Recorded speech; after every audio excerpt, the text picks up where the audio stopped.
ngayong linggo. Happy Father's Day!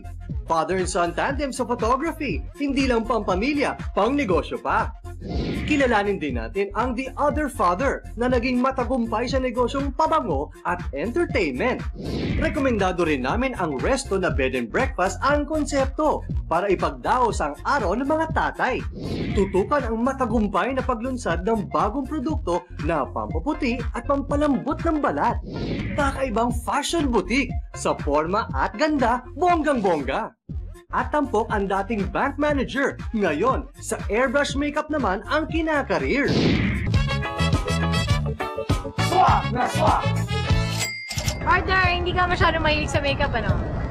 Oo, syempre kasi idol kita. Kahit walang makeup, pogi, maganda. Save na save. Bakit mo inaitanong kaya? Wala lang, kasi meron tayong entrep na ipapakilala ngayon, partner. Oo, kasi nga natanong ko yan. Dahil nga, itong entrep na to, 18 years na sa bangko. Wow. Ha? Pero dahil hilig lang niya ang makeup, from 18 years, kinareer niya pag may makeup.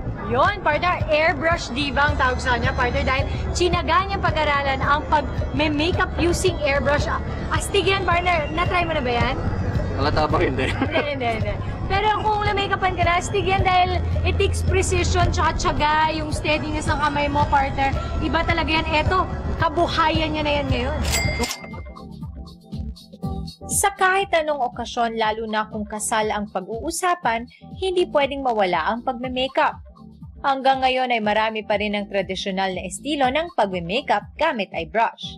Pero sa naisip na kabuhayan ni Kay Rodriguez ng Quezon City, mas pinili niya itong pagkakitaan kesa nung nagtatrabaho pa siya sa bangko.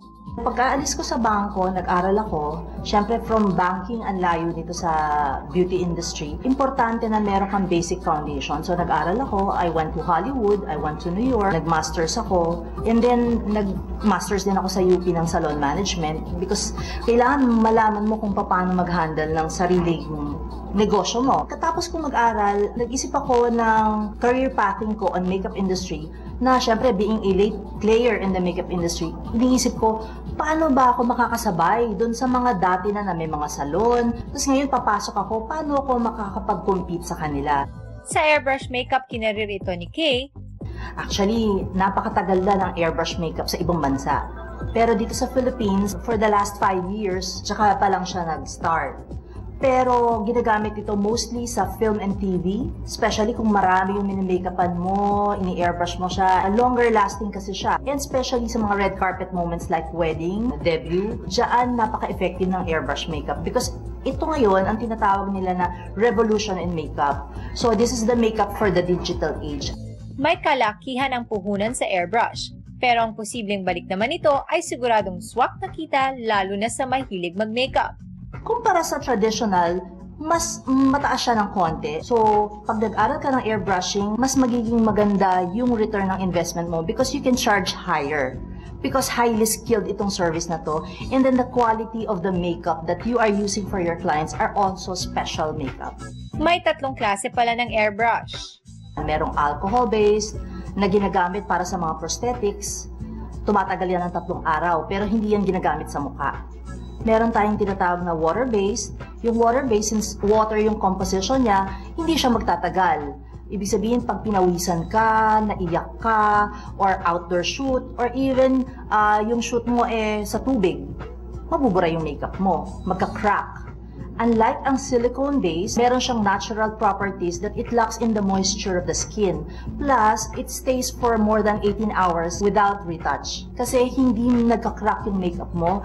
And it can even cover skin imperfection like yung mga brown spots, age spots, lines, wrinkles, and we can even cover birthmark and tattoo.